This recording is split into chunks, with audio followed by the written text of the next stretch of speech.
के ऊपर हुई आप बीती है, जिसमें बिना किसी गलती के भी ये परिवार एक भूतिया चक्कर में फंस जाता है। कहानी को रोमांचक और प्रभावशाली बनाने के लिए कुछ तथ्यों को बदलकर प्रस्तुत किया गया है।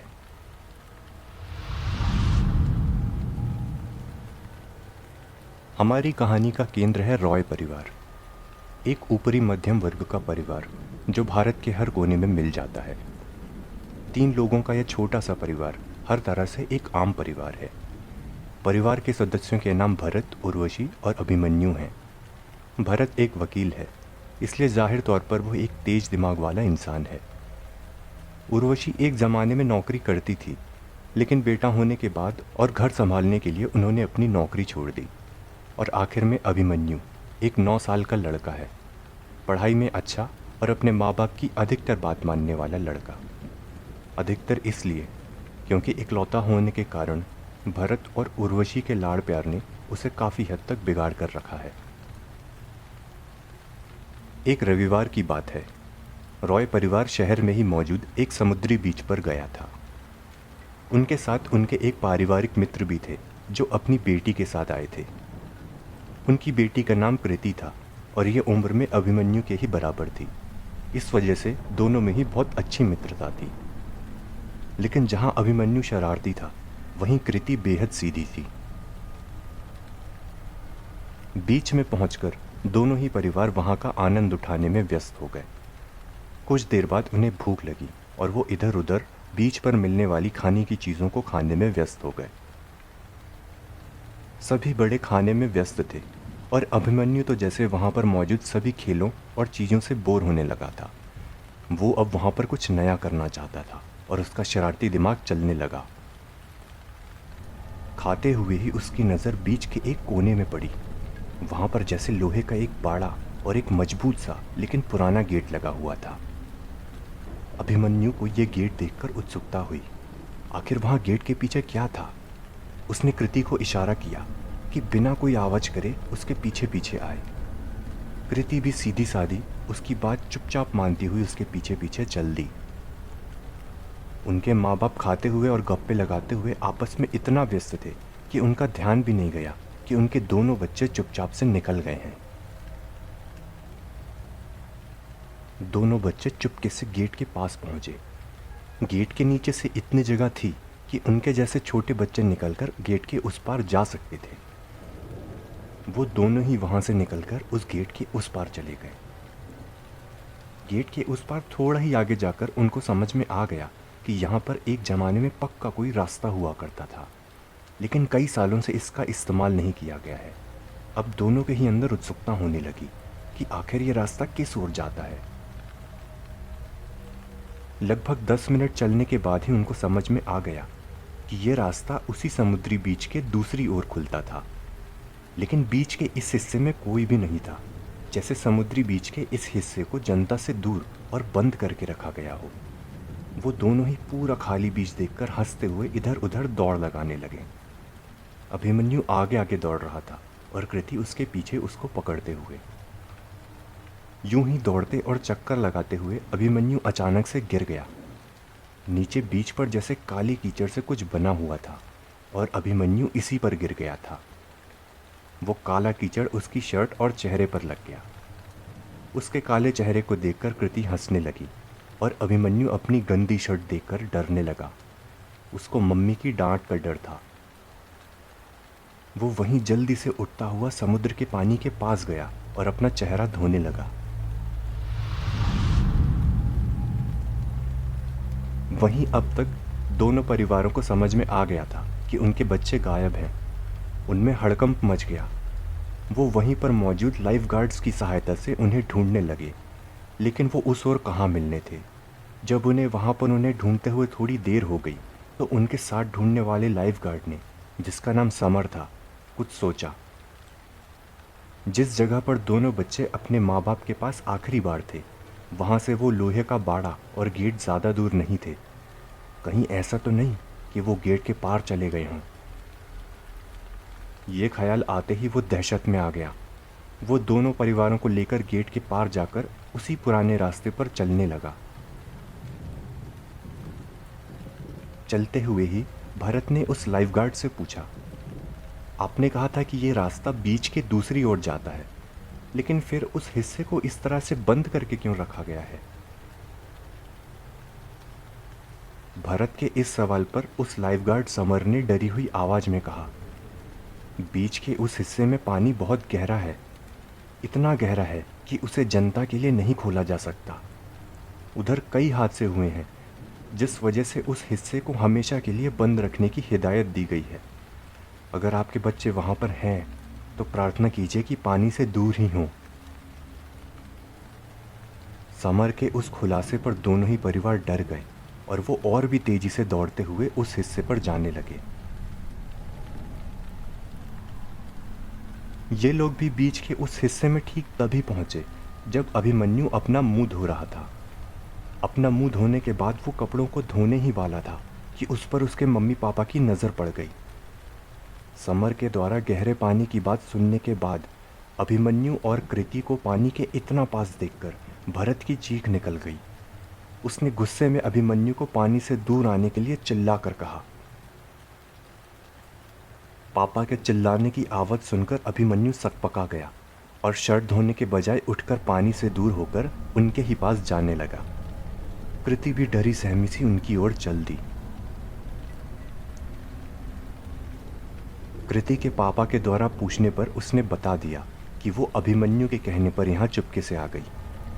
ये बात सुनकर भरत को बेहद गुस्सा आया और उसने अभिमन्यु को वहीं सबके सामने बहुत डांटा। पापा को इतना गुस्सा अभिमन्यु ने भी पहली बार देखा था और इतनी डांट उसने भी पहली बार खाई थी। वो चुपचाप सुनता रहा। थोड़ी देर बाद वो सभी उसी रास्ते से होकर के वापस मुख्य बीच में आ गए। खाना तो वो लोग खा ही चुके थे और वैसे भी अब घर जाने का समय हो रहा था, तो वो सभी दोपहर में ही अपने घरों की ओर लौट आए। इस पूरी घटना को वो लाइफगार्ड समर डरा हुआ देख रहा था। अगर आज बीच में कोई घटना हो जाती तो उसके ऊपर ही सवाल उठाए जाते। ये इन्हीं लोगों की जवाबदारी थी कि कोई भी गेट के इस पार गहरे पानी वाले हिस्से में ना जा पाए। उस कीचड़ से काले हुए कपड़ों में जाते हुए वो लाइफगार्ड समर अभिमन्यु को तब तक देखता रहा जब तक वो सभी आंखों से ओझल न हो गए हों। घर पहुंचकर अभिमन्यु के गंदे कपड़ों को धोने के लिए डाल दिया गया। उनमें कीचड़ लगा था, इसलिए उनको बाकी कपड़ों से अलग रखा गया। घर में अभिमन्यु को साफ साफ कह दिया कि वो अपने कमरे में जाए और वहीं पर रहे। दोनों ही पति पत्नी फिलहाल उससे बेहद नाराज थे। अभिमन्यु भी चुपचाप से अपने कमरे में चला गया। शाम होने पर उनके घर पर काम करने वाली कमला आई।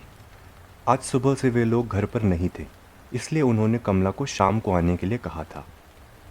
उर्वशी ने कमला से कहा, अरे कमला, देखना वहाँ पर अभिमन्यु की शर्ट रखी है, उस पर ना आज कीचड़ लग गया। उसको हाथ से ना थोड़ा धो दो, उसको सीधा वॉशिंग मशीन में हम नहीं डाल सकते। कमला ने भी हाँ में सिर हिलाया और उसे धोने के लिए चली गई।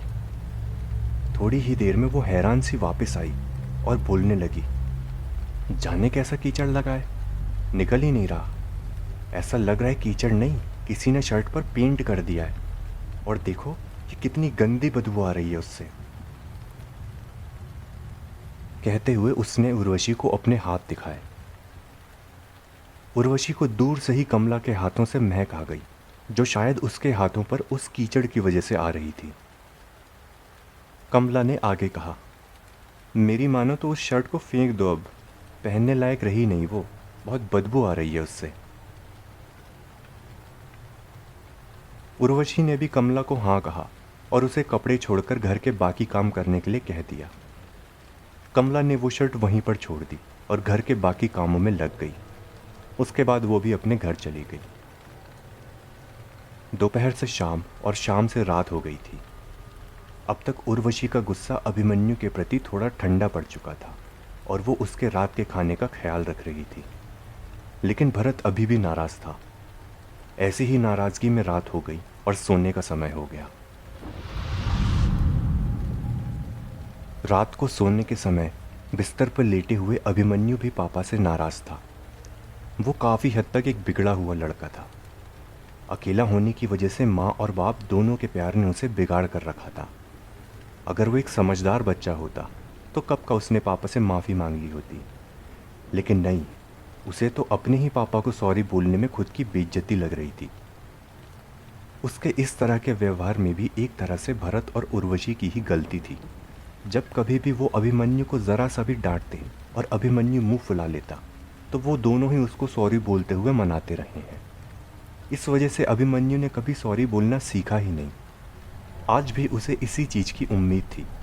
अभी थोड़ी देर में पापा आ जाएंगे सॉरी बोलने, लेकिन उसने सोच लिया था कि आज वो उनसे फिर भी बात नहीं करेगा। आज उसे जो डांट पड़ी थी उसकी बात कुछ अलग थी। आज पापा ने उसे दूसरों के सामने डांटा था, खास तौर पर कृति के सामने। इस तरह से कृति के सामने डांटा जाने से वो खास बेइज्जती महसूस कर रहा था। वो पापा का इंतज़ार करता रहा, लेकिन आज रात पापा भी कमरे में नहीं आए। आखिर झक मारकर उसे सोना ही पड़ा। आधी रात को बादलों के तेज गड़गड़ाने की वजह से अभिमन्यु की हड़बड़ाते हुए नींद टूटी। उसने खिड़की से बाहर देखा तो समझ आया कि बाहर तेज बारिश हो रही थी। बीच बीच में बिजली भी चमक रही थी और उसके कुछ पलों बाद बादलों के गड़गड़ाने की तेज आवाज़ें भी आ रही थी। इस तरह से बादलों की गड़गड़ाने की आवाज़ से अभिमन्यु को डर लग रहा था। ये उसका पुराना डर था। उसे आंधी तूफान और बादलों की तेज आवाज़ से बड़ा डर लगता था।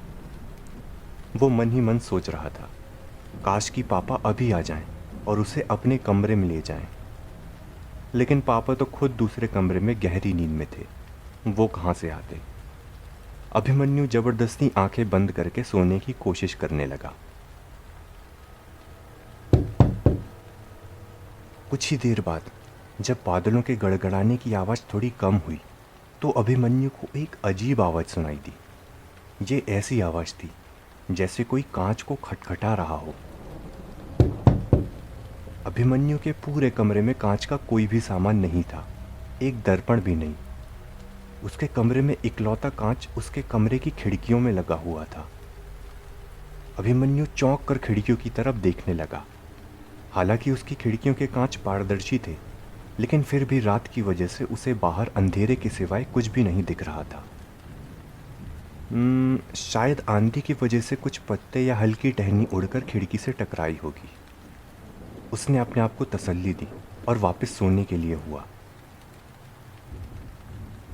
तभी बाहर बिजली चमकी और इससे बाहर का नज़ारा कुछ पलों के लिए साफ दिखा, पर इतना समय काफ़ी था अभिमन्यु के लिए ये जानने के लिए कि बाहर से खिड़की पर आवाज़ किसने की थी। बिजली चमकने से कुछ पलों के लिए ही सही, लेकिन अभिमन्यु ने देखा एक खौफनाक नज़ारा। बाहर खिड़की पर एक डरावनी शक्ल की भूतनी खड़ी थी। उसने दोनों हाथ खिड़की पर लगा रखे थे और उसने अपना चेहरा भी लगभग खिड़की से चिपकाया हुआ था। ऐसा करके वो बाहर से अभिमन्यु को मुस्कुराते हुए देख रही थी। उसकी भयानक शक्ल पर वो डरावनी मुस्कान उसको और भी डरावना बना रहे थे। उसकी मुस्कुराहट इतनी बड़ी थी कि ये यकीन करना मुश्किल है, एक चेहरे पर इतनी बड़ी मुस्कान कैसे आ सकती थी। ऊपर से परिवार छठे माले पर रहता था। ये भूतनी आखिर खिड़की के बाहर खड़ी कैसे थी। अभिमन्यु ने यह नज़ारा पल भर के लिए देखा और बिजली की चमक खत्म होने की वजह से अगले ही पल उसे फिर से बाहर अंधकार ही दिख रहा था। इसीलिए वो खुद से सवाल कर रहा था, ये उसने देखा वो सच था भी या नहीं। लेकिन एक बच्चा जो अकेला सो रहा हो, उसको डराने के लिए मन में ये सवाल आना ही काफ़ी था। वो जल्दी से बिस्तर पर वापस लेट गया। उसने चादर अपने ऊपर पूरी तरह से ओढ़ ली और उसको अंदर से भी पकड़ लिया ताकि कोई भी उससे चादर छोड़ा ना पाए। बच्चे क्या, बड़े भी रात को अगर डरते हैं तो ऐसा ही करते हैं। सब ऐसी उम्मीद करते हैं कि ये चादर उनको आने वाले खतरे से बचाएगी। अभिमन्यु चादर ओढ़कर खिड़की की तरफ करवट करके लेट गया। अब वो खिड़की की तरफ या फिर अपने कमरे में देखना ही नहीं चाहता था। बाहर बिजलियाँ अभी भी चमक रही थी, जिस वजह से बाहर अभी भी कुछ पलों के लिए थोड़ी थोड़ी देर में उजाला हो रहा था। लेकिन अब अभिमन्यु को ये पता करने में कोई दिलचस्पी नहीं थी कि बाहर उसने जो देखा वो सच में था भी या नहीं। वो बस ज़बरदस्ती आंखें बंद करके सोने की कोशिश कर रहा था और उम्मीद कर रहा था कि जल्दी से सुबह हो जाए। लेकिन अभिमन्यु के लिए ये रात अभी कुछ और भी डरावने तोहफे लिए हुई थी। कुछ मिनटों की शांति के बाद अभिमन्यु को खिड़कियों की ही तरफ से एक और आवाज़ हुई। लेकिन इस बार ये आवाज़ खटखटाने की नहीं थी, बल्कि ये आवाज़ खिड़की के खुलने की थी। अभिमन्यु के कान खड़े हो गए। उसको अब हिलने में भी डर लग रहा था। उसे इतना समझ में आ गया था कि जो उसने देखा शायद वो उसका वहम नहीं था। खिड़की के खुलने और बंद होने के बाद ऐसी आवाज़ आई जैसे कोई गीले पैरों से फर्श पर चल रहा था। सिर्फ इतना ही नहीं, ये आवाज़ धीरे धीरे अभिमन्यु के बेड की तरफ बढ़ रही थी। साथ में उसे एक हल्के से हंसने की आवाज़ भी सुनाई दे रही थी। ये हंसने की आवाज़ बिल्कुल ऐसी थी जो तब आती है जब कोई कुछ शरारत करने वाला हो। कुछ ही देर में ये आवाज़ अभिमन्यु के बिल्कुल पास उसके बेड के उस तरफ आ गई जिस तरफ उसकी पीठ थी। अभिमन्यु भी खिड़की की तरफ पीठ करके लेटा हुआ था, तो ये चीज़ अब अभिमन्यु और खिड़की के बीच आ गई थी। अभिमन्यु ने ऐसा महसूस किया कि ये चीज़ अब उसके ठीक पीछे खड़ी हो गई है। उसको अभी भी शरारत भरी हंसने की आवाज़ आ रही थी। बिस्तर पर चादर से पूरी तरह अपने आप को ढककर अभिमन्यु अब सांस रोककर भी लेटा हुआ था। उसको उम्मीद थी कि अगर वो हिले डुले नहीं तो ये जो भी चीज़ है उसको छोड़कर चली जाएगी। अगले ही पल ये शरारत भरी हंसी बंद हो गई और पूरे कमरे में फिर से सन्नाटा छा गया। सन्नाटे को महसूस करके अभिमन्यु ने भी अपनी सांस छोड़ी। उतनी देर से वो चुपचाप लेटा हुआ था कि वो सांस भी धीरे धीरे से ले रहा था ताकि सांस की आवाज़ भी ना आ जाए। अब वो थोड़ा रिलैक्स हुआ और मन में सोचने लगा, जो भी चीज़ थी वो गई, लेकिन कल से अब मैं कुछ समय पापा के साथ ही सोऊंगा। सुबह होते साथ ही पापा से सॉरी भी बोल दूंगा। वो चादर से अपना सिर और चेहरा बाहर निकालने ही वाला था कि उसे एक और आवाज़ हुई। ये आवाज़ भी खटखटाने की थी, लेकिन इस बार ये खिड़की से नहीं बल्कि अभिमन्यु के बिस्तर के नीचे से आ रही थी। कोई अभिमन्यु के बिस्तर के नीचे था और नीचे से बिस्तर को खटखटा रहा था। अभिमन्यु फिर से स्थिर हो गया। फिर से वो सांस रोककर लेट गया। लगभग 15 मिनट तक वो उसी हालत में रहा। फिर से कुछ भी हरकत करके वो उस चीज़ को अपनी उपस्थिति का एहसास नहीं दिलाना चाहता था। जब 20 मिनट से ज़्यादा हो गए तब उसने चादर से धीरे से अपना सिर निकाला और चुपके से इधर उधर देखने लगा। पूरे कमरे में अंधेरा और सन्नाटा ही था। अब तक बादलों का गरजना और बिजली का चमकना भी बंद हो चुका था। उसने थोड़ा और बाहर निकलकर पूरे कमरे में हर तरफ देखा। कहीं पर भी उसे कुछ भी दिखाई नहीं दिया। उसको थोड़ी तसल्ली हुई, लेकिन उसे अभी एक और जगह देखकर अपनी तसल्ली को पक्का करना था। बिस्तर के नीचे। आखिरी आवाज़ बिस्तर के नीचे से ही आई थी। धड़कते दिल के साथ अभिमन्यु धीरे से बिस्तर के नीचे देखने को हुआ। वो बिस्तर के उस तरफ से नीचे देखने वाला था जो खिड़की वाली तरफ के दूसरी ओर था। मतलब जब वो नीचे देखता तो उसे नीचे से खिड़कियां दिखाई देती। अभिमन्यु ने धीरे से नीचे देखा। उसे कुछ भी दिखाई नहीं दिया। नीचे कोई भी नहीं था। उसको नीचे से देखने पर बस उसे दूसरी तरफ की खिड़कियां ही दिखाई दे रही थी। अभिमन्यु ने चैन की सांस ली और वापस से ऊपर होने को हुआ। तभी उसकी नज़र बिस्तर के तीसरी ओर गई। ये बिस्तर का वो हिस्सा था जहाँ पर लेटने के बाद उसके पैरों की दिशा होती थी। अभिमन्यु बिस्तर के ऊपर से ही लेटे हुए अपने सिर को नीचे करके झांक रहा था और उसने तीसरी तरफ देखा। बिस्तर के उस तरफ एक जोड़े पैर थे। कोई बिस्तर के उस तरफ खड़ा था, कोई औरत, क्योंकि उसकी साड़ी साफ दिख रही थी। अभिमन्यु तेजी से वापस ऊपर उठा। उसको पूरी उम्मीद थी कि उसे फिर से वही भूतनी और उसका वो भयानक चेहरा दिखेगा जो उसने कुछ देर पहले खिड़की के उस पार देखा था। लेकिन जब उसने ऊपर उस तरफ देखा तो ये नज़ारा शायद उस भूतनी की शक्ल से भी ज़्यादा भयानक था। नीचे से देखने पर उसे जो पैर दिख रहे थे वो सिर्फ पैर ही थे। मतलब कमर के ऊपर का हिस्सा था ही नहीं।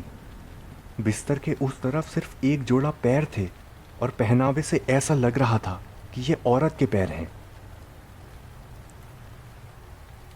ये पैरों का जोड़ा फिर अपने आप चलते हुए बिस्तर से थोड़ा दूर हो गए। बच्चे क्या, ये नज़ारा देखकर बड़ों के भी छक्के छूट जाते। अभिमन्यु को कुछ नहीं सूझ रहा था।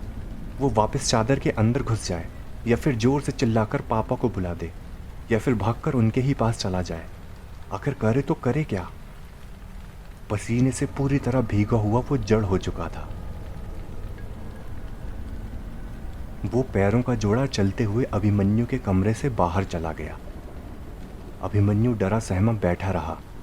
तभी उसके बाएं कान में आवाज आई, बाकी का हिस्सा यहां पर है। अभिमन्यु चौंक कर एक तरफ हटा और उसने अपनी बाईं ओर देखा। उसकी बाईं ओर वो भूतनी बैठी हुई थी। बैठी भी क्या, उसके शरीर का ऊपरी हिस्सा उसके बाईं ओर रखा हुआ था। न जाने वो कब से वहीं पर उसी के बगल में बैठी हुई थी। उसको अपनी इतनी पास देखकर अब अभिमन्यु से रहा न गया। वो चीखता हुआ कमरे से बाहर भागा। उसको इस तरह से भागता देखकर वो भूतनी जोर जोर से हंसने लगी।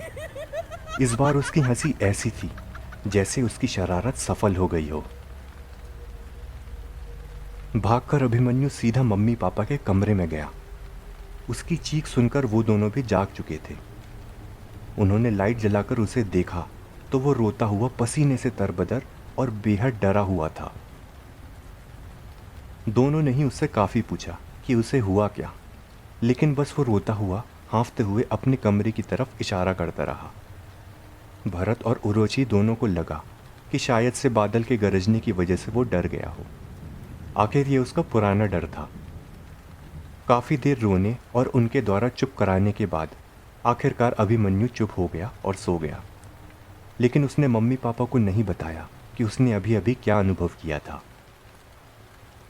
उसने बहुत सारी हॉरर मूवीज़ और कहानियाँ सुनी हुई थी, इसलिए उसे भी पता था कि उसकी बात पर यकीन नहीं किया जाएगा। ऊपर से उसे ये भी डर था कि अगर वो उन्हें बताए तो क्या पता पापा उसे इसकी एक और नौटंकी समझें और पहले से भी ज़्यादा नाराज़ हो जाएं। आखिरकार उसने फ़िलहाल चुप रहना ही सही समझा और चुपचाप से मम्मी पापा के साथ ही सो गया। अगली सुबह अभिमन्यु को बुखार चढ़ गया था, इसलिए वो स्कूल नहीं गया। भरत को भी इस हफ्ते और अगले हफ्ते बहुत काम था, इसीलिए वो खुद भी घर देर से आ रहा था। अभिमन्यु को इस तरह से बीती रात को डरा देख और उसकी तबीयत खराब होने की वजह से वो भी अब उसके प्रति नरम पड़ गया था। अभिमन्यु उनके कमरे में ही रोज सो रहा था, लेकिन सोने से पहले वो बस उनसे एक चीज़ करने को कहता। वो कहता कि उनके कमरे में मौजूद बाथरूम की लाइट जलाकर उसका दरवाज़ा खुला छोड़कर रखें। उसका कहना था कि उसे अंधेरे में डर लगता है, तो बाथरूम से आते उजाले से ही उसे सहारा मिलता है। दोनों उसकी बात मान जाते। इस तरह से अभिमन्यु 3 दिन तक उनके ही साथ सोता रहा। बाथरूम के उजाले से कमरे में पूरा अंधेरा नहीं होता था। ये बात अभिमन्यु को भी नहीं पता थी, लेकिन अनजाने में ही सही उसने बिल्कुल ठीक ठाक अनुमान लगा लिया था कि उस भूतनी को दूर कैसे रखें। और कमरे में इसी हल्के उजाले की वजह से 3 दिन से वो भूतनी फिर दोबारा उनको दिखी भी नहीं। ठीक होने के बाद अभिमन्यु फिर से अपने ही कमरे में सोने लगा। वो अभी भी अपने कमरे के बाथरूम की लाइट जलाकर ही सो रहा था, लेकिन अभिमन्यु के अपने कमरे में सोने के बाद अब भरत और उर्वशी अपने कमरे में पूरा अंधेरा करके सो रहे थे।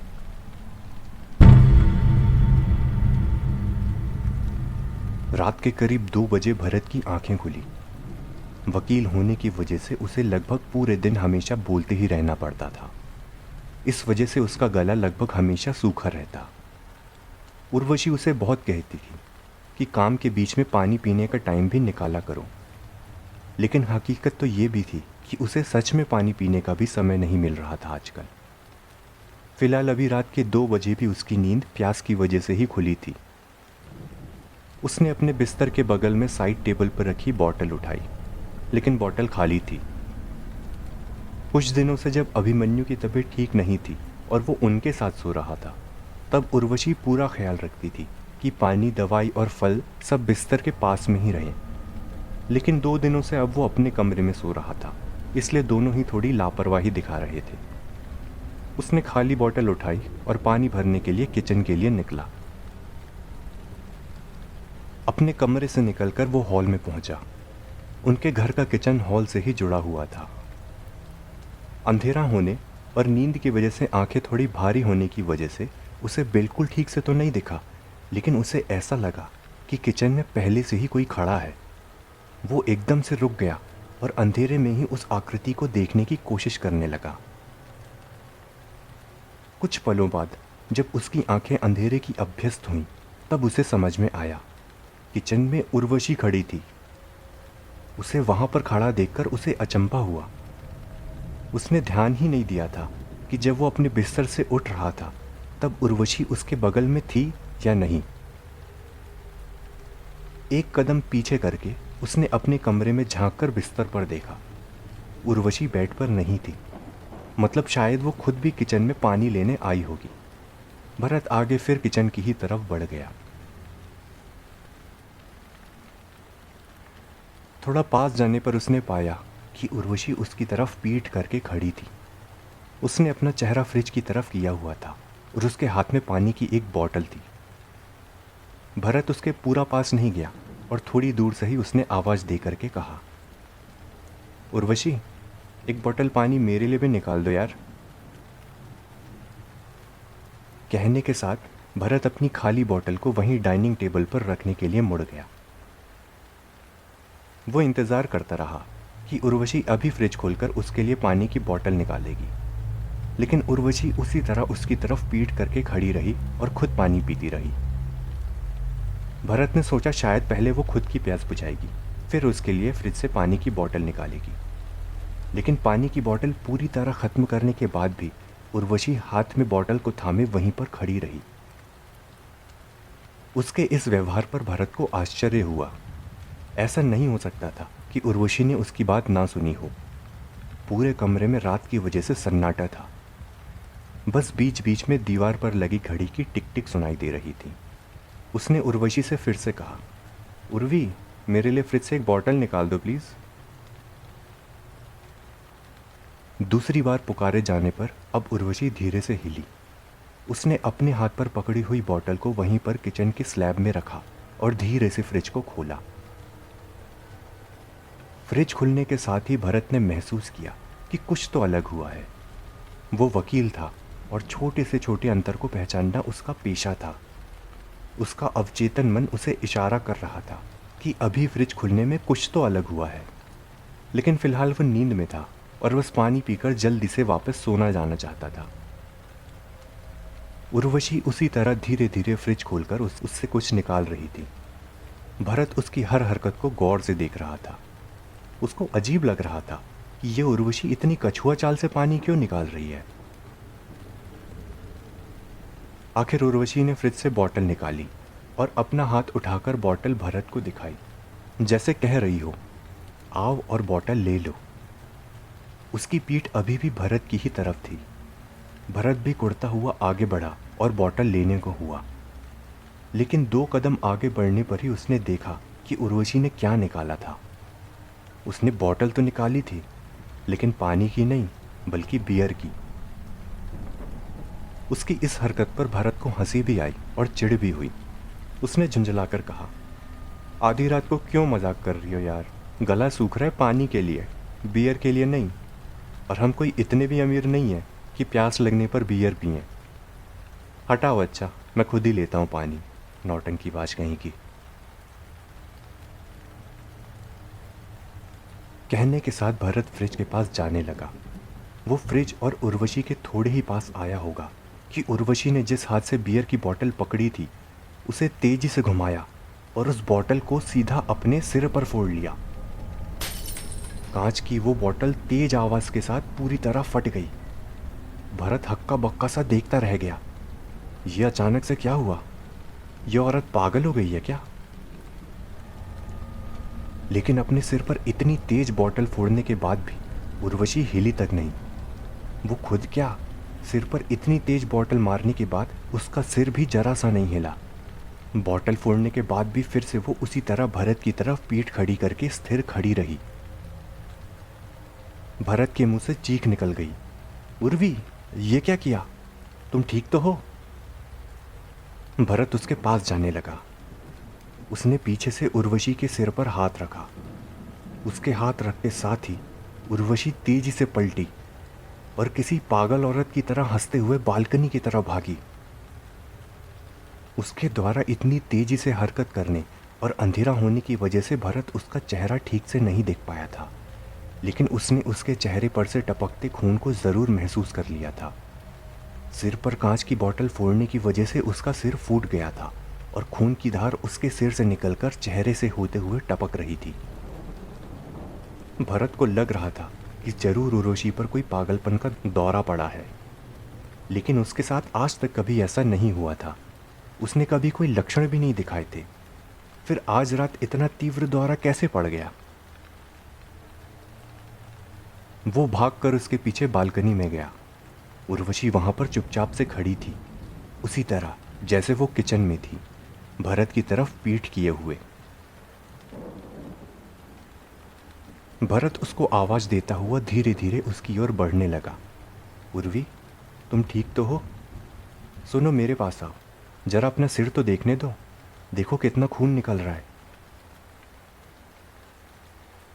भरत किसी भी तरह से उर्वशी को बालकनी से दूर करना चाहता था। 6 मंजिला बालकनी पर अगर उर्वशी को फिर से कोई दौरा पड़े तो इसका नतीजा बेहद गंभीर हो सकता था। वो धीरे से आहिस्ता उसकी तरफ बढ़ा। उसने सोच लिया था कि थोड़ा और पास जाकर वो उसको पकड़ लेगा और खींचते हुए अंदर ले आएगा, लेकिन उसके 2 कदम आगे बढ़ाते साथ ही उर्वशी ने उसकी तरफ अपनी गर्दन को घुमा कर देखा। भरत को उसका आधा चेहरा ही दिखा, लेकिन फिर भी उसके खून से सने चेहरे पर उसकी विकृत सी मुस्कान उसने देख ली। कुछ पलों तक भरत और उर्वशी दोनों ऐसे ही खड़े रहे। फिर बिना किसी तरह की आवाज या इशारा या चेतावनी के उर्वशी बालकनी से नीचे कूद गई। भरत हैरान सा देखता रह गया, उससे हिलते भी नहीं बना। कुछ पलों के बाद ही उसकी चेतना लौटी और उसको समझ में आया कि ये उसने अभी अभी क्या देखा। ये क्या कर लिया उर्वशी ने? उसकी तो नीचे देखने की भी हिम्मत नहीं हो रही थी। अपने मुंह पर हाथ रखकर वो कुछ देर चुपचाप आंसू बहाता रहा। उसके बाद हिम्मत करके वो किसी तरह बालकनी के उस तरफ पहुंचा जहां से उर्वशी कूदी थी। उसको खुद पर भरोसा नहीं था कि नीचे वो जो भी देखेगा उसमें उतनी हिम्मत है भी या नहीं। धड़कते दिल से भरत ने नीचे देखा, लेकिन जो उसे नीचे दिखाई दिया उसकी तो उसने कल्पना भी नहीं की थी। उसने तो नीचे इसलिए देखा था कि वो उर्वशी को देखना चाहता था, या फिर सीधा कहें कि उर्वशी की लाश को। लेकिन उसकी बालकनी के नीचे की दीवार पर वही भूतनी खड़ी हुई थी। जिस तरह से हम इंसान सपाट जमीन पर 2 पैरों से खड़े होते हैं, उसी तरह वो सीधी दीवार पर 2 पैरों से खड़ी थी। वो भूतनी अपने उसी डरावने रूप में थी जिस रूप में उसको कुछ दिन पहले अभिमन्यु ने देखा था। ये भयानक नज़ारा देखने से डर के मारे भरत की आंखों की पुतलियां फैल गईं। उसकी कनपटी से पसीना निकलने लगा और वो तेज सांसें भरकर हाँफने लगा। उसकी ये हालत देखकर वो भूतनी जोर जोर से हंसने लगी, उसी तरह जिस तरह से वो अभिमन्यु को डराने के बाद हंसी थी। उसकी हंसी का अंदाज फिर से वही था जैसे उसकी शरारत सफल हुई हो। भरत जितना उस भूतनी और उसके इस तरह से गुरुत्वाकर्षण के विपरीत सीधी दीवार पर खड़े होने से डरा था, उतना ही उसकी हंसी सुनकर डरा। वो चिल्ला उठा। उसके चिल्लाने पर वो भूतनी हंसते हुए और हाथ फैलाकर दौड़ते हुए उसके पास आने लगी। वो उसी सपाट दीवार पर गुरुत्वाकर्षण के विपरीत ऊपर की तरफ दौड़ रही थी। वो भूतनी इतनी तेजी से ऊपर दौड़ते हुए भरत के पास पहुंच गई कि वो हिल भी नहीं पाया। उस भूतनी ने झपट्टा मारते हुए भरत की गर्दन दोनों हाथों से पकड़ी, फिर कूदते हुए अपने दोनों पैर भरत के कंधों पर रख दिए और फिर उसी कंधों से छलांग मारते हुए ऊपर की मंजिल की बालकनी की सपाट दीवार पर उसी तरह भागने लगी। ऊपर की तरफ भागते हुए वो अभी भी पागलों के जैसे हंस रही थी। कुछ ही पलों में दौड़ते हुए वो बिल्डिंग की छत के ऊपर चली गई। ये सब देखने के बाद भरत हाँफता हुआ बालकनी में जाने वाले दरवाजे तक आ गया। उसकी तो अब हिम्मत भी नहीं थी कि बालकनी से ऊपर या नीचे झांके। पता नहीं वो भूतनी अब कैसा डरावना दृश्य दिखाए। तभी भरत के पीछे से उसके कंधे पर किसी ने हाथ रखा। भरत हड़बड़ा कर उस हाथ को झटकारते हुए दूर हुआ, लेकिन इस बार पीछे असली उर्वशी थी। वो उससे पूछने लगी कि डरे हुए क्यों हो, क्यों चिल्ला रहे हो, वगैरह वगैरह। भरत ने उर्वशी को सब कुछ बताया जो भी उसके साथ हुआ था। अब तक अभिमन्यु भी उठ गया था और भरत जो भी बता रहा था वो उसने चुपचाप सुन लिया था। उर्वशी भरत को लेकर किचन में गई। वहाँ पर किचन स्लैब पर कोई भी पानी की खाली बोतल नहीं रखी थी, जबकि उस दूसरी उर्वशी ने खाली बोतल को वहीं पर रखा था। इसी तरह उर्वशी ने फ्रिज खोलकर अंदर रखी बियर की बोतल भी दिखाई, जो उस दूसरी उर्वशी ने अपने सिर पर फोड़ी थी। ऊपर से जिस तरह से उसका खून निकला था और बालकनी में वो भागी थी, उस वजह से फर्श पर खून के भी धब्बे होने चाहिए थे, लेकिन फर्श भी पूरा साफ था। इन सब चीज़ों के बीच भरत का ध्यान एक और चीज पर गया। अभी जब उर्वशी ने फ्रिज खोला था तो फ्रिज के अंदर की लाइट जली थी, लेकिन जब पहले वाली उर्वशी यानी उस भूतनी ने फ्रिज को बियर की बोतल के लिए खोला था तब लाइट नहीं जली थी। यही वो चीज़ थी जिसकी तरफ भरत का वकील अवचेतन मन इशारा कर रहा था, लेकिन नींद और प्यास की वजह से उसने इस बात पर उतना ध्यान नहीं दिया। उर्वशी को भरत की ऐसी बातें कहना अजीब लग रहा था। पढ़ा लिखा और अच्छी नौकरी होने की वजह से वो खुद ही भूत प्रेतों पर यकीन नहीं करता था, लेकिन उसके इस तरह से डर जाने से उसे भी शक हो रहा था कि कहीं कुछ गड़बड़ जरूर है। लेकिन अभिमन्यु को पापा पर पूरा यकीन था। वो धीरे से भरत के पास आया और बोला, पापा, जो भी आपने महसूस किया वो सच था। उस रात जब मैं आपके कमरे में डरा हुआ आया था ना, उस रात उसने मुझे भी ऐसे ही डराया था, लेकिन मेरे पास एक तरीका है उसे दूर रखने का। लाइट्स। आप अपने कमरे में लाइट जला कर रखिए। अगर कमरे में उजाला रहेगा तो वो नहीं आती। इतने दिनों से मैं भी यही कर रहा हूँ। मैं अपने बाथरूम की लाइट जलाकर उसका दरवाज़ा खुला ही रख देता हूँ और उसके बाद ही सो रहा हूँ। इससे कमरे में उजाला रहता है और वो मुझे परेशान नहीं करती।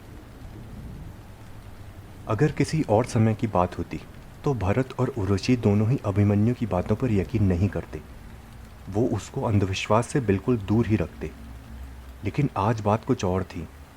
भरत उस भूतनी से खुद रूबरू हुआ था और उर्वशी को भी ये लग रहा था कि भरत ऐसे डरने वालों और इन बातों पर यकीन करने वालों में से नहीं है। उन दोनों ने अभिमन्यु की बात मान ली, लेकिन अब उन्होंने उसे अपने कमरे में अकेला नहीं सुलाया, बल्कि उसे अपने साथ ही अपने बेडरूम में सुलाया। बाथरूम की लाइट जलाकर उन्होंने दरवाज़ा खुला रखा, जिस वजह से उनके कमरे में ठीक ठाक उजाला हो रहा था। और जैसा कि अभिमन्यु ने कहा था, उजाला होने की वजह से उस भूतनी ने उनको उस रात फिर परेशान नहीं किया। सुबह होने पर भरत बेहद परेशान और सोच में था। जो उसने रात को महसूस किया वो जाहिर तौर पर प्राकृतिक नहीं था, और ये एक ऐसा विषय था जिस पर उसे कुछ भी ज्ञान नहीं था। उसने कभी ज़रूरत ही महसूस नहीं की इन सब बातों पर ध्यान देने और इन्हें समझने की।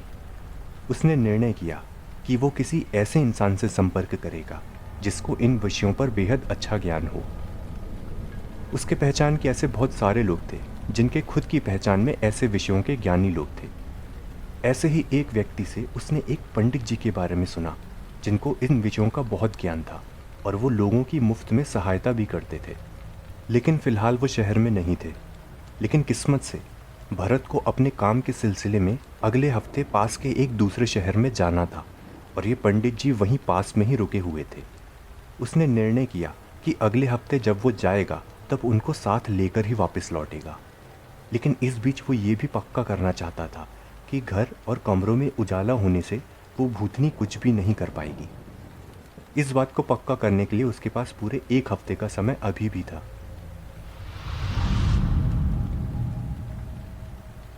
घरों में पूरे हफ्ते रातों में उजाला किया गया और वो बला दोबारा नहीं आई। भरत आश्वस्त हो चुका था। जब तक उजाला रहेगा तब तक परिवार सुरक्षित था। उसने घर में दोनों को बता दिया कि वो काम के सिलसिले में एक दिन के लिए बाहर जा रहा है और साथ में किसी को लेकर आ रहा है जो उनकी मदद कर सके। पापा के जाने से अभिमन्यु थोड़ा डरा तो था, लेकिन उजाले को लेकर वो आश्वस्त भी था। वहीं वो खुश भी था कि कोई आ रहा है जो इनकी सहायता कर सकेगा। जहां अभिमन्यु और भरत को आशा थी, वहीं उर्वशी अभी भी थोड़े संदेह में थी। आज की रात रॉय परिवार के घर में खामोशी का माहौल था। भरत घर से दूर एक केस के सिलसिले में दूसरे शहर में था। उसने उर्वशी को बहुत अच्छे और जोर देकर समझाया था कि किसी भी हालत में घर के किसी भी कमरे में अंधेरा ना रहे। उनके घर में इन्वर्टर भी लगा हुआ था, तो अगर रात को बिजली जाती भी तो भी कोई समस्या नहीं थी। घर में मौजूद दोनों माँ बेटों की मानसिक दशा थोड़ी अलग अलग थी। अभिमन्यु उस भूतनी का सामना कर चुका था, इसलिए वो चौकन्ना था कि कमरे में लाइट रहनी ही चाहिए। वहीं उसकी मम्मी उर्वशी ने भूतनी या उससे संबंधित किसी भी तरह की घटना को प्रत्यक्ष अपने सामने नहीं देखा था, इसलिए वो भरत के इस निर्देश को लेकर कुछ हद तक लापरवाह थी। रात के समय वो कुछ छोटा मोटा काम खत्म कर रही थी और अभिमन्यु उनके कमरे में सो रहा था। काम खत्म करते ही उर्वशी ने देखा कि उनके कमरे में लाइट्स जल रही थी और अभिमन्यु सो चुका था। उर्वशी उजाले में सो नहीं पाती थी। इतने दिनों तक तो भरत के कारण उसे उजाले में लेटा रहना पड़ रहा था, जिस वजह से उसकी नींद हमेशा अधूरी सी हो रही थी। लेकिन आज उसके पास मौका था कि लाइट बंद करके चैन से सोए। वो धीरे से अपने कमरे में गई, बाथरूम की लाइट्स जला दी और उसका दरवाज़ा खुला रखा। फिर उसने अपने कमरे की लाइट्स बंद कर दी। बाथरूम की लाइट से भी कमरे में ठीक ठाक उजाला हो रहा था। उर्वशी इतने में सो सकती थी। ऊपर से उर्वशी ने सोचा कि इतने दिनों अभिमन्यु भी तो अपने कमरे में ऐसे ही सो रहा था, बाथरूम की लाइट जलाकर और उसके उजाले के सहारे। तो अगर उसकी नींद खुल भी गई तो भी वो डरेगा नहीं। अपनी सोच पर उर्वशी खुश हुई और फिर वो अभिमन्यु को सोता हुआ छोड़कर बाहर चली गई और बाकी का बचा हुआ काम करने लगी। अभी उसे कुछ ही समय हुआ होगा कि उसे अभिमन्यु की एक हल्की सी डरी हुई आवाज़ आई, मम्मी यहाँ आओ ना। अभिमन्यु की ऐसी डरी हुई आवाज़ सुनकर उर्वशी तेज कदमों से वापस कमरे में गई। उसने देखा अभिमन्यु बिस्तर पर बैठा हुआ है और डरा हुआ उनके कमरे की अलमारी की तरफ देख रहा है। उर्वशी ने उसके पास जाकर उससे पूछा, क्या हुआ, इतने डरे हुए क्यों हो? अभिमन्यु ने कांपते हुए और भारी आंखों से अलमारी की तरफ इशारा किया और कांपती आवाज़ में ही कहा, मेरी नींद अभी खुली तो मैंने देखा वहाँ उस अलमारी के अंदर कोई गया और उसने अंदर जाकर अलमारी बाहर से बंद कर दी। ये करते हुए मुझे बस उसका हाथ दिखा।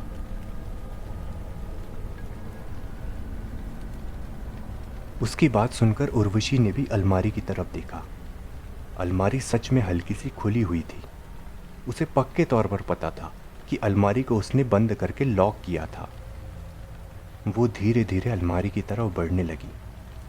अगर उर्वशी ने भी उस भूतनी को देखा होता तो उसका ध्यान इस बात पर जरूर जाता कि कमरे में बाथरूम का दरवाज़ा बंद है और उससे अंदर आने वाला उजाला अब नदारद है। इस वजह से कमरे में पूरा अंधेरा था।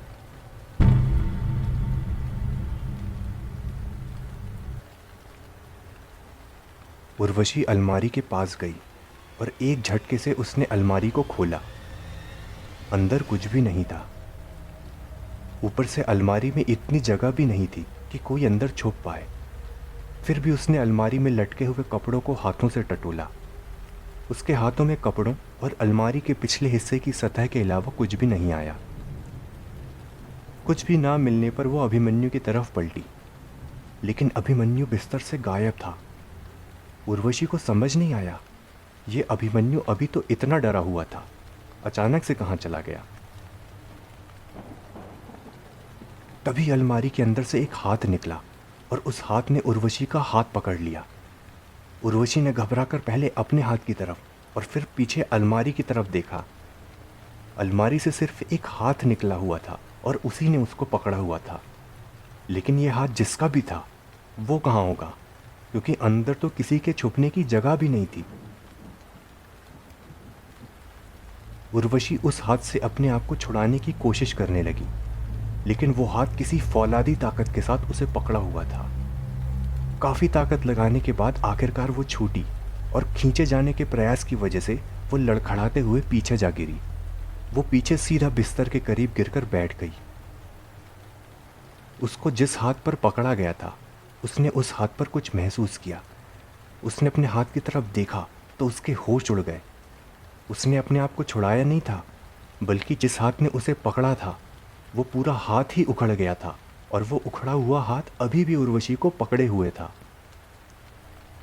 चीखते हुए उर्वशी ने वो हाथ अपने आप से छुड़ाया और अलमारी के पास फेंक दिया। फिर वो वहीं पर बैठकर हाँफने लगी। डर के मारे वो भी पसीने से पूरी तर हो चुकी थी।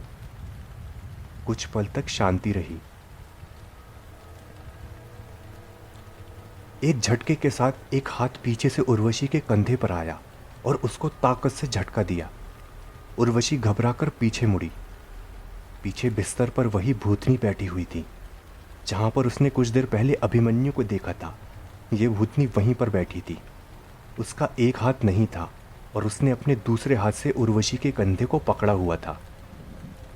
उस भूतनी को देखने के बाद उर्वशी के अंदर डर की रही सही कसर भी पूरी हो गई। डर के मारे उसकी आवाज़ नहीं निकल रही थी।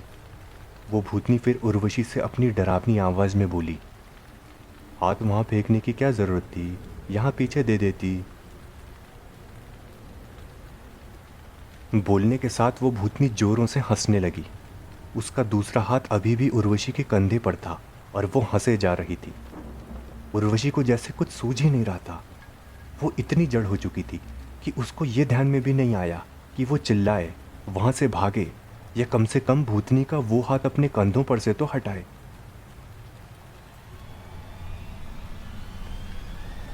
तभी बाथरूम का दरवाज़ा खुला और अंदर का उजाला कमरे में आ गया।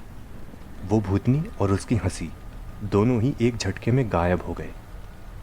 कमरे में ऐसे शांति छा गई जैसे कुछ हुआ ही ना हो। उर्वशी ने बाथरूम की तरफ देखा। बाथरूम के दरवाजे पर अभिमन्यु था। मतलब अभिमन्यु पूरे समय बाथरूम के अंदर था और उसी ने बाथरूम का दरवाज़ा बंद किया था। मम्मी को ऐसे फर्श पर बैठा और डरा हुआ देखकर अभिमन्यु ने पूछा, मम्मी आप ऐसे नीचे क्यों बैठी हो? लेकिन फिर उसने खुद ही कमरे में अंधेरे की तरफ ध्यान दिया और सही सही अंदाज़ा लगा दिया कि क्या हुआ होगा। उसने बिना उर्वशी के जवाब दिए ही खुद ही आगे कहा, वो आपको भी दिखी ना, उसने आपको भी डराया। जवाब में उर्वशी ने डरते हुए हाँ में सिर हिला दिया। अभिमन्यु ने उर्वशी को बताया कि जब उसने लाइट्स बंद की थी उसकी नींद तभी खुल गई थी और वो बाथरूम में चला गया था। लेकिन उसका और उर्वशी दोनों का ही ध्यान इस ओर नहीं गया कि अगर बाथरूम का दरवाज़ा बंद हो जाए तब तो कमरे में पूरा अंधेरा हो ही जाएगा ना। जब अभिमन्यु अपने कमरे में अकेला सो रहा था उस समय तक तो वो बाथरूम के उजाले से काम चला रहा था, क्योंकि अगर अभिमन्यु बाथरूम जाकर उसका दरवाज़ा बंद करता और कमरे में अंधेरा हो भी जाता तो भी कमरे में कोई नहीं था और अभिमन्यु बाथरूम के अंदर उजाले में ही रहता। लेकिन बाथरूम के उजाले पर निर्भर रहने और कमरे में एक से ज़्यादा इंसान होने से क्या समस्या हो सकती है, ये दोनों ने अब समझा था। शायद भरत कहीं ना कहीं ये पहले ही सोच चुका था, इसीलिए कमरे की लाइट्स चालू करने पर वो इतना जोर दे रहा था। उर्वशी ने भी अब बाथरूम की लाइट्स पर निर्भर रहना सही नहीं समझा। वो झट से उठी और उसने कमरे की लाइट्स जलाकर पूरे कमरे में उजाला भर दिया। कहने की बात नहीं कि फिर पूरी रात कमरे की लाइट्स जलती रहीं। उर्वशी को वैसे भी उजाले में नींद ना आने की समस्या थी। ऊपर से उस भूतनी से इतना डरावना सामना होने के बाद उसकी नींद पूरी ही तरह उड़ चुकी थी। सारी रात वो बस करवट बदलती रही। अब उसे भी इंतज़ार था कि भरत जल्दी से वापस आए, पंडित जी को साथ लेकर के आए और इस बला से उनको छुटकारा मिले। लेकिन रॉय परिवार में किसी को भी नहीं पता था कि उनकी समस्या सिर्फ भूतनी नहीं बल्कि इससे भी बड़ी चीज़ थी। भरत अगले दिन वापस आ गया। साथ में वो उन पंडित जी को भी अपने साथ लाया था। उनका नाम हरिशंकर था। हरिशंकर जी बहुत जाने माने विद्वान थे। भूत पिशाच और इन तरह की चीज़ों में ज्ञान होने के साथ वो साइंस और टेक्नोलॉजी को भी अच्छे से समझते थे। इस वजह से वो बाकी के विज्ञानों से अलग ही स्तर पर थे। घर में वापस आकर भरत ने सबसे पहले तो उर्वशी और अभिमन्यु का हाल जाना। उसने उनसे पूछा कि क्या वो उनको फिर से दिखी थी, दोनों डरे तो नहीं, इत्यादि इत्यादि। उर्वशी भरत और पंडित जी के सामने बीती रात की वो घटना स्वीकार नहीं करना चाहती थी, इसलिए उसने झूठ झूठ बोल दिया कि उसने लाइट जलाकर रखी थी। पूरे परिवार ने हरिशंकर जी को सारी बातें बताई। कब वो पहली बार दिखी थी, उसने कैसे कैसे उनको डराया और उस बला से बचने के लिए वो क्या करते हैं। हरिशंकर जी ने उनकी बात ध्यान से सुनी और वो सोच में पड़ गए। पूरा परिवार उनके चेहरे को गौर से देख रहा था। वकील होने की वजह से भरत को लोगों का चेहरा और उनके हाव भाव पढ़ने अच्छे से आते थे। वो हरिशंकर जी के मन में चल रही बातों को सही सही भांप गया, उसी तरह से जैसे वो अभी अभी उर्वशी के द्वारा बोला गया झूठ पकड़ चुका था। उसने खुद ही हरिशंकर जी से पूछ लिया, क्या बात है, ऐसा लग रहा है कि आप समझ चुके हैं कि हमारे घर में क्या हो रहा है, लेकिन फिर भी आप हमें बता क्यों नहीं रहे हैं। अपने मन में हो रहे विचारों का सही अनुमान लगाए जाने से हरिशंकर जी मन ही मन भरत की तारीफ करने लगे। फिर उन्होंने बताया, आप सही कह रहे हैं, यहाँ पर जो हो रहा है वो मैं समझ चुका हूँ, लेकिन ऐसा होना ही नहीं चाहिए था। एक बात अब मैं आपसे पूछता हूँ, आप बिल्कुल सही सही जवाब दीजिएगा। कहकर हरिशंकर जी भरत और उर्वशी की तरफ देखने लगे और उनके हामी भरने की प्रतीक्षा करने लगे। दोनों पति पत्नी ने हाँ में सिर हिलाया। तो फिर हरिशंकर जी ने आगे पूछा, क्या आप लोगों ने घर में कभी जादू टोना किया है, या फिर आपकी गैर मौजूदगी में किसी ने यहाँ पर, या फिर किसी भी तरह के जादू टोने की घटना में आप उपस्थित रहे हैं। उनके इस सवाल पर दोनों पति पत्नी हिल गए। कभी और उनको इस तरह का सवाल पूछा जाता तो दोनों ही पूछने वाले को फटकार देते, लेकिन उनके साथ अभी जो कुछ हो रहा है वो कहीं भी सामान्य नहीं है। दोनों ने ही ना में सिर हिलाया। हरिशंकर जी भी जैसे दोनों की मानसिक स्थिति समझ गए। फिर उन्होंने अपने सवाल पूछे जाने का कारण भी बताया। देखिए, मेरे सवाल का बुरा मत मानिए। जैसा आपने कहा, जो हो रहा है मैं समझ गया हूँ। जिस तरह का ब्यौरा आपने दिया उससे एक बात साफ है, जो चीज़ आपको डरा रही है वो एक तम पिशाचिनी है। ये बेहद ताकतवर चुड़ैलें होती है, लेकिन ये सिर्फ अंधेरे में ही रह सकती है, इसलिए जब भी आप कमरे में उजाला करते हैं तो ये चली जाती है। लेकिन इसमें मुझे आश्चर्य ये हो रहा है कि ये यहाँ तक आई कैसे। ये पिशाचिनी सिर्फ रातों को शमशानों में मिलती है। तांत्रिक और अघोरी इस पिशाचिनी को साधने के लिए खास तरह का अनुष्ठान करते हैं। सिर्फ इस समय ही ऐसा होने पर यह पिशाचिनी शमशान को छोड़कर साधना करने वाले के घर में चली जाती है और रातों में तरह तरह के डरावने रूप दिखाकर साधना भंग करती है। ये तम पिशाचिनी आपके पास आपके घर तक आ गई है, मतलब घर का कोई सदस्य जाने अनजाने में ही साधना का हिस्सा बन चुका है। भरत और उर्वशी दोनों ही हरिशंकर जी की बातों को ध्यान से सुन रहे थे। उन्होंने पूरी बात इतने अच्छे से समझाई थी कि इस विषय से पूरी तरह से अनजान होने के बाद भी दोनों अच्छी तरह समझ गए थे। अब वो दोनों भी सोचने लगे, क्या सच में हम में से कोई इस तरह की साधना का हिस्सा बन गया। कमरे में चुप्पी छा गई।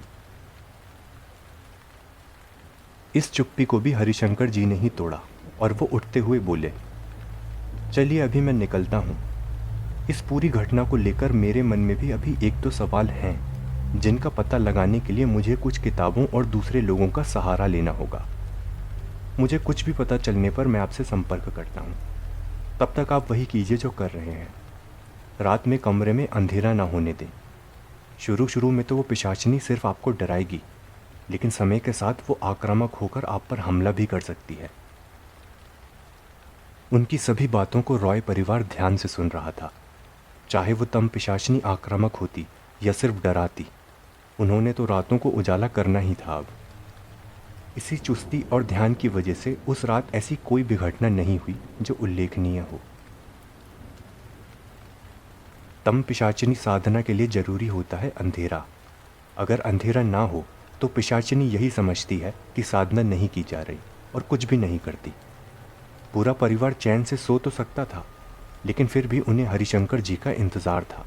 कब वो वापस नई जानकारियों के साथ संपर्क करेंगे और कब उन्हें इस पिशाचिनी से छुटकारा मिल जाएगा। अगली सुबह से ही सभी तत्परता से उनके फ़ोन या मैसेज का इंतज़ार कर रहे थे। सुबह से दोपहर हो गई, लेकिन उनका कोई संदेश नहीं आया। दोपहर के करीब 2 बज रहे होंगे कि उनके दरवाजे पर एक घंटी बजी। घंटी सुनकर भरत तेजी से दरवाज़ा खोलने भागा। अभिमन्यु और उर्वशी भी बाहर हॉल में आ गए। तीनों को ही पूरी उम्मीद थी कि जरूर हरिशंकर जी हैं। भरत ने जल्दी से दरवाज़ा खोला। बाहर हरिशंकर जी नहीं थे, लेकिन एक दूसरा ही युवक खड़ा था। उसकी उम्र 30 से 35 के बीच की रही होगी। देखने में तगड़ा था और उसकी वेशभूषा से ही वो पंडित या विद्वान लग रहा था। उस युवक ने खुद अपना परिचय दिया। जी नमस्ते, मेरा नाम कपिल है। मुझे हरिशंकर जी ने भेजा है। उन्होंने कल मुझे बताया कि आपके घर में क्या क्या हो रहा है। उसी के सिलसिले में कुछ सवाल जवाब करने और कुछ और जानकारियां देने में आया हूं। कपिल को जल्दी से अंदर बुलाया गया। उनके लिए तो उसका आना भगवान के आने के जैसा था। अंदर आकर कपिल ने बताना शुरू किया। जैसा कि हरिशंकर जी ने आपको बताया, आपके परिवार का कोई सदस्य गलती से इस साधना का हिस्सा बन गया है। उस वजह से वो पिशाचिनी आपके घर तक आ गई है। रात को अगर उसे किसी भी कमरे में अंधेरा दिखेगा तो वो वहाँ पहुँच जाएगी और वहाँ पर जो भी होगा वो उसे तब तक डराएगी जब तक वहाँ फिर से उजाला नहीं हो जाता। कल हरिशंकर जी भी आपको इस साधना से संबंधित एक जानकारी नहीं दे पाए। अगर इस साधना में इस्तेमाल होने वाली कोई भी चीज़ वहाँ से हटकर कहीं और चली जाए, तब भी उस चीज़ को हटाने वाला इस साधना का हिस्सा बन जाता है। तो आप ध्यान दीजिए, क्या हाल में ही आप कहीं गए थे और वहाँ पर कोई चीज़ अनजाने में ही आप घर ले आए? ऐसा पूछकर कपिल उन तीनों की तरफ उत्सुकता से देखने लगा। तीनों ही सोच में पड़ गए। उनको ध्यान आया कि कुछ दिन पहले वो सिर्फ बीच में ही गए थे और फिर उनके दिमाग में बिजली कौंधी कि बीच से वापस आने के बाद ही तो अभिमन्यु को ये भूतनी पहली बार दिखी थी। तो क्या वो लोग उस बीच से कोई चीज़ गलती से ले आए थे? उन्होंने ये बात कपिल को बता दी। उनके मुंह से ये सुनकर कपिल की भी आंखें चमक उठी। उसने तत्परता से कहा, अच्छा, तो क्या वहाँ पर आपके साथ कुछ ऐसा हुआ जो सामान्य से अलग था? मतलब कुछ ऐसा जिसकी वजह से आपको वो सफ़र याद रहा हो? उर्वशी ने वो दिन याद करते हुए बता दिया कि उस दिन अभिमन्यु वहाँ बीच के उस हिस्से में चुपके से भाग गया था जहाँ जाना वर्जित है। खूब डांट पड़ी थी उसको। उसने ये भी बताया कि उसने अपने कपड़े खराब कर दिए थे। कपिल को जैसे उसके सवालों के जवाब मिलते जा रहे थे। उसने जल्दी से कहा, क्या वो कपड़े आप दिखा सकती हैं? उर्वशी को याद आया, वो कपड़े उसने धोने के लिए अपने घर में काम करने वाली कमला को दिए थे। उसने कहा था कि कपड़ों में कीचड़ लगा है, इसलिए उसको सीधा वॉशिंग मशीन में ना डाले। कमला ने उस शर्ट को धोने का प्रयास तो किया था, लेकिन उसने कहा था कि ये कालिख निकल ही नहीं रही है। वो शर्ट अभी भी बाहर ही पड़ी हुई थी। उर्वशी कपिल को लेकर वहाँ पर चली गई। पीछे पीछे अभिमन्यु और भरत भी आ गए। उस शर्ट को देखकर ही कपिल के चेहरे पर ऐसी खुशी आई जैसे उसका आना सफल हो गया हो। उसने धीरे से वो शर्ट उठाई और पूरा ध्यान रखा कि वो कालिख को छू ना पाए। फिर उसने वो शर्ट उसी तरह ध्यान से अपने साथ लाए एक बैग में भर दी। शर्ट को संभाल कर रखने के बाद कपिल बाकियों की तरफ मुड़ा और गंभीर स्वर में बोला, शर्ट में लगी ये कालिख मामूली कालिख नहीं है, ये एक मानव शव की राख है। इस राख का इस्तेमाल दूसरी चीज़ों में मिलाकर तम पिशाचनी साधना के लिए होता है। तम पिशाचनी साधना के लिए इसी राख का एक तंत्र बनाया जाता है और साधना करने वाला यही राख अपने शरीर पर मलता है। शायद आपका बेटा वहाँ बीच में इसी तंत्र के ऊपर गिर गया होगा, जिससे ये राख इसकी शर्ट पर लग गई और अनजाने में ही आपका परिवार इस साधना का हिस्सा बन गया। उर्वशी उसकी बातों को बड़े गौर से सुन रही थी। और उसकी हर बात पर सहमति से सिर हिला रही थी। वहीं भरत के दिमाग में एक दूसरा ही सवाल चल रहा था। तो क्या ये शर्ट को घर से ले जाने के बाद हम साधना से मुक्त हो जाएंगे, या अभी हमें कुछ और भी करना है? कपिल ने इसका जल्दी से जवाब दिया, नहीं नहीं, सिर्फ शर्ट ले जाने से नहीं होगा। आप तीनों को वापस उसी बीच पर चलना होगा और अपने हाथों से इस शर्ट को वापस तंत्र में रखना होगा। चूंकि आप तीनों ही इस तंत्र का हिस्सा माने जा चुके हैं, तो आपको खुद ही वहाँ पर जाकर इस शर्ट को वापस रखना होगा। ये पिशाचिनी के लिए इशारा माना जाता है कि ऐसा करके साधक अपने आप को इस साधना की हिस्सेदारी से मुक्त कर रहा है। भरत ने जैसे इसकी उम्मीद कर ली थी, तो उसने अपना अगला सवाल किया, तो अब तो सब कुछ साफ हो गया है, तो क्यों ना हरिशंकर जी को भी बता दें सब, वो भी हमसे मिल लेंगे बीच पर। कहने के साथ ही भरत हरिशंकर जी को फ़ोन लगाने लगा। वो अपने फ़ोन की कॉन्टैक्ट लिस्ट में जाकर उनका नाम टाइप कर ही रहा था कि कपिल ने उसे बोला।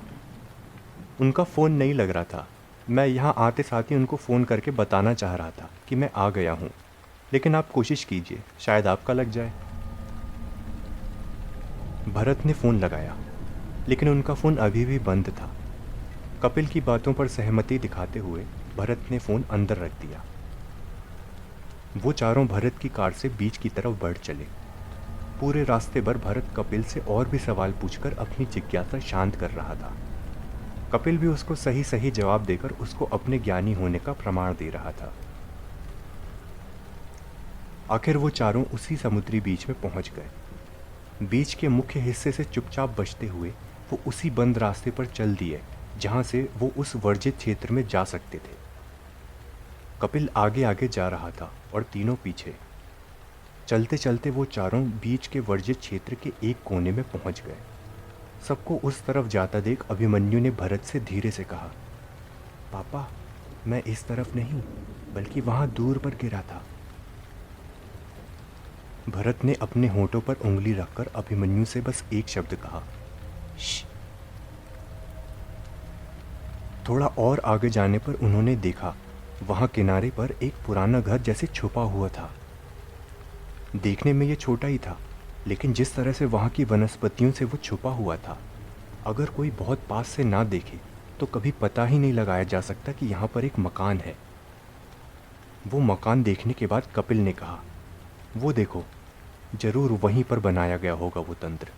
चलो अंदर चलते हैं। कहकर वो अंदर जाने के लिए बढ़ा, लेकिन भरत ने उर्वशी और अभिमन्यु को रोकते हुए कपिल से कहा, एक मिनट, अब जब तंत्र मिल ही गया है तो इन दोनों को अंदर ले जाने की क्या ज़रूरत। हम दोनों अंदर चलते हैं और ये शर्ट वापस रख के आ जाते हैं। इसके जवाब में कपिल ने भरत को समझाते हुए कहा, काश कि ऐसा करने से बात मन जाती, लेकिन साधना का हिस्सा आप तीनों ही हो, तो शर्ट भी आप तीनों को ही मिलकर फेंकनी होगी। कपिल के इस तर्क का उत्तर देते हुए भरत ने कहा, ठीक है, आपकी ये बात मानी, लेकिन पहले मैं और आप अंदर चलते हैं। अगर अंदर कोई खतरा नहीं होगा तो फिर मैं उर्वशी और अभिमन्यु को आवाज़ दूंगा, फिर वो अंदर आ जाएंगे। ये तो ठीक है ना? कपिल भरत की ये शर्त मानने में आनाकानी करने लगा। भरत ने भी महसूस किया कि कपिल जैसे हड़बड़ाने लगा था। उसने अपनी आखिरी चाल भी चली और आगे बढ़ते हुए कहा, चलो अच्छा, आप भी बाद में आ जाना, मैं तो चला अंदर। कपिल जल्दी से भरत के सामने और उस मकान के दरवाजे के बीच में खड़ा हो गया और फुर्ती दिखाते हुए अपने बैग में से पिस्टल निकालकर भरत पर तान दी। उसकी ये हरकत देखकर भरत भी सकपका गया और पीछे जाते हुए हाथ खड़े कर दिया। कपिल ने बंदूक से तीनों को ही एक ओर खड़ा होने का इशारा किया, फिर बोला, सीधी बात समझ नहीं आती क्या? जैसा बोल रहा हूँ चुपचाप वैसा करो, अगर जिंदा रहना चाहते हो तो। याद रखो, हमें सिर्फ बच्चे की ज़रूरत है, तुम दोनों की नहीं। भरत भी अब डरते हुए सब देख रहा था। अचानक से एक गोली चलने की आवाज़ हुई और कपिल के हाथ से बंदूक नीचे गिर गई। उसके हाथ से बंदूक गिरते ही साथ भरत ने फुर्ती से वो बंदूक उठा ली और कपिल पर तान कर खड़ा हो गया। हैरानी से कपिल ने उस तरफ देखा जहां से गोली चली थी। वहां पर एक इंस्पेक्टर अपने 2 कांस्टेबल के साथ था और तीनों ही बंदूक ताने हुए इन चारों की तरफ आ रहे थे। ये तीनों पुलिस वाले पता नहीं कब से छुपे हुए थे और बस मौके के इंतज़ार में थे। हाथ उठाए कपिल ने भरत की तरफ देखा और उसके मुंह से एक ही शब्द निकला, कैसे? इसके जवाब में भरत ने उसे बताया, जैसे ही तू मेरे घर में आया था मुझे तो तुझ पर शक हो गया था। हम कल ही हरिशंकर जी से मिले थे। उनसे मिलने और उनके बात करने के तरीके से ही समझ में आता है कि वो सच में विद्वान है, पर दोपहर से ही तुझसे बात करने पर कभी भी वैसा नहीं लगा। ऊपर से तू जो भी सवाल हमसे कर रहा था उससे तो साफ लग रहा था कि तुझे पता था कि साधना की कौन सी चीज़ यहाँ से हमारे घर आई है। तू तो बस हमसे उगलवा कर पता करना चाहता था कि शर्ट कहाँ है ना? तुझे क्या लगा जब मैं हरिशंकर जी को फ़ोन कर रहा था तब सच में उन्हीं को फ़ोन लगा रहा था? अरे मैंने तो पहले पुलिस को मैसेज किया कि फ़ोन पर रहना, मेरा पीछा बिल्कुल पास से करना, और जब हस्तक्षेप करना ज़रूरी लगे तो सामने आ जाना। मैसेज करने के तुरंत बाद मैंने पुलिस को फ़ोन लगाया और फ़ोन बंद ही नहीं किया। कहकर भरत ने अपना फ़ोन दिखाया। फ़ोन अभी भी चालू था और पुलिस के ही एक इंस्पेक्टर को लगा हुआ था। इनका नाम था इंस्पेक्टर विनय और ये भरत के मित्र भी थे। मतलब घर से निकलते ही भरत और कपिल में जो भी बातें हो रही थी वो सब कुछ इंस्पेक्टर विनय सुन रहे थे। भरत ने आगे बोलना जारी रखा, पूरे समय जब मैं कार चला रहा था तो ध्यान दे रहा था कि इंस्पेक्टर विनय हमारे पीछे ही हों, और कार में मैं तुझसे जो भी सवाल पूछ रहा था वो यही जानने के लिए था कि तुझ पर विश्वास कर सकते हैं या नहीं। चल अब इस मकान के अंदर चल। इतनी बातें होने तक इंस्पेक्टर विनय और वो कांस्टेबल्स भी पास आ चुके थे। उन्होंने कपिल को हथकड़ियाँ लगाई और धकेलते हुए मकान के अंदर ले जाने लगे। मकान का दरवाज़ा खुलने पर जो नज़ारा देखा गया उससे भरत के होश उड़ गए। मकान में हरिशंकर जी को बांध कर रखा हुआ था। उनके मुंह पर भी रुमाल बंधा था जिससे वो आवाज़ न कर सकें।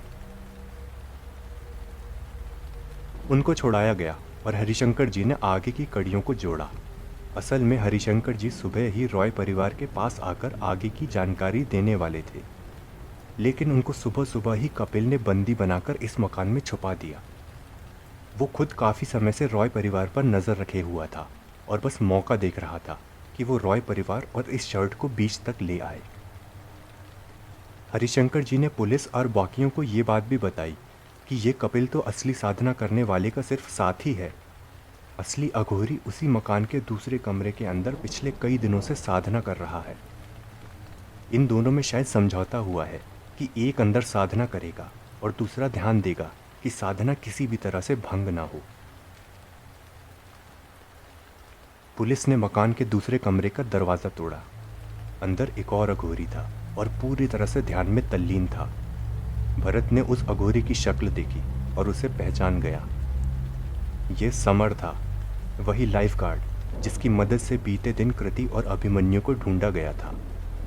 कपिल ने बताया कि ये दोनों ही यहाँ के लाइफ गार्ड के तौर पर काम करते हैं। दिन में ये लोग लाइफ गार्ड हैं और रात को अघोरी। उस दूसरे लाइफ गार्ड समर के ध्यान को भी लात मारकर तोड़ा गया और उसे भी गिरफ्तार कर लिया गया। उसके उठने के बाद हरिशंकर जी ने बाकी के सवाल उससे किए और पूरी की कहानी साफ हो गई। समर और कपिल असल में दो अघोरी हैं। उनके असली नाम सामरी और कपाली हैं। ये दोनों लाइफ गार्ड के तौर पर दिन में काम करते हैं और रात को इसी मकान में आकर काली शक्तियों को वश में करने की कोशिश करते हैं। लाइफ गार्ड के तौर पर यहाँ रहने से वो पूरा ध्यान रखते हैं कि कोई गलती से भी इनके इस मकान में आ ना जाए। उस दिन जब अभिमन्यु और कृति गलती से बीच के इस तरफ आ गए थे, सामरी ने उसी दिन तम पिशाचिनी की साधना का यंत्र बनाया था। वो उसी रात से साधना में बैठने वाला था, लेकिन दुर्भाग्य से अभिमन्यु भी गलती से इस साधना का भागीदार बन गया। अभिमन्यु की शर्ट पर लगी वो राख उसने उसी समय देख ली थी और वो उसे देखकर उसी समय समझ गया था कि किसी भी तरह शर्ट और अभिमन्यु दोनों को ही लाना होगा। इस काम की जिम्मेदारी उसने कपिल को दी और उसी रात साधना में बैठ गया। अभिमन्यु ने भी इसीलिए उस रात तम पिशाचिनी को पहली बार देखा था, क्योंकि उसी रात साधना शुरू हुई थी। कपिल उर्फ कपाली ने जो कहा था कि भरत, उर्वशी और अभिमन्यु तीनों को ही साधना का हिस्सा बनना है, वो झूठ था। और ना ही उनके हाथों से शर्ट को यंत्र पर रखने से वो बच जाते, बल्कि वो अभिमन्यु को इसलिए लाया था क्योंकि साधना पूरी होने के लिए अभिमन्यु का भी उस मकान में उपस्थित रहना जरूरी था। वो अभिमन्यु को इसलिए लाए थे कि उसे जबरदस्ती सामरी के साथ बैठाया जाए। इसीलिए कपाली जोर देकर कह रहा था कि तीनों ही मकान में एक साथ जाए। भरत और उर्वशी को हरिशंकर जी की ही तरह बंदी बनाकर जबरदस्ती रखा जाने वाला था। अपनी पूरी योजना बताने के बाद उन्होंने दो और दिलचस्प बातें बताई। पहली कि बीच का ये हिस्सा असल में एक समय में शमशान घाट के तौर पर इस्तेमाल किया जाता था। इस हिस्से में सिर्फ अघोरियों को ही जलाया जाता था। तम पिशाचिनी की साधना सिर्फ शमशान घाट में ही हो सकती है और ये जगह चोरी छुपे करने के लिए सबसे उपयुक्त थी। किसी को भी यहाँ आने की अनुमति भी नहीं थी और किसी को पता भी नहीं था कि ये एक छुपा हुआ शमशान है। दूसरी बात उन्होंने ये बताई कि अगर यंत्र का राख जल जाने के बाद उस राख को उसी शमशान में तुरंत धो दिया जाए तो धोने वाला साधना से मुक्त हो जाता है। अभिमन्यु उस दिन राख को धोने की कोशिश कर रहा था, लेकिन वो सिर्फ अपना चेहरा धो पाया था। उसके शर्ट को धोने से पहले ही उसके माँ बाप वहाँ आ गए थे और वो इस काम को अंजाम नहीं दे पाया था। यानी अगर उस दिन दोनों परिवारों को आने में देर हो जाती तो अभिमन्यु अपनी शर्ट से राख को छुड़ाने में सफल हो जाता और ये नौबत कभी आती ही नहीं। सारी बातें साफ हो जाने के बाद अब हरिशंकर जी भी संतुष्ट थे। उन्होंने बताया कि सामरी के उस कमरे से उठ जाने की वजह से अब ये साधना विफल हो चुकी है और अब भरत का खुद का घर भी सुरक्षित है। पुलिस ने दोनों अघोरियों की हिरासत में ले लिया। वहीं भरत अपने परिवार और हरिशंकर जी को लेकर वापस चले गए। कार में जाते हुए हरिशंकर जी ने बताया कि अगर इनकी योजना सफल हो जाती और इनकी साधना भी संपन्न हो गई होती तो अभिमन्यु भी तम पिशाचिनी को पूरी तरह से साधने वाला माना जाता। जिस तरह के दुष्ट ये दोनों अघोरी हैं, वो नहीं चाहते होंगे कि सामरी के अलावा कोई और भी तम पिशाचिनी पर काबू रख पाए। इसीलिए वो साधना पूरी होने के बाद अभिमन्यु के साथ कुछ भी कर सकते थे। यह सुनने के बाद भरत और उर्वशी दोनों के ही बदन में सिहरन दौड़ गई। वहीं अभिमन्यु ने भी देख लिया था कि कैसे एक मासूम सी हरकत इतना बड़ा हंगामा खड़ी कर सकती है। उसने भी ठान लिया था अब से मम्मी पापा की हर बात अच्छे से मानेगा और भी अच्छा बनेगा।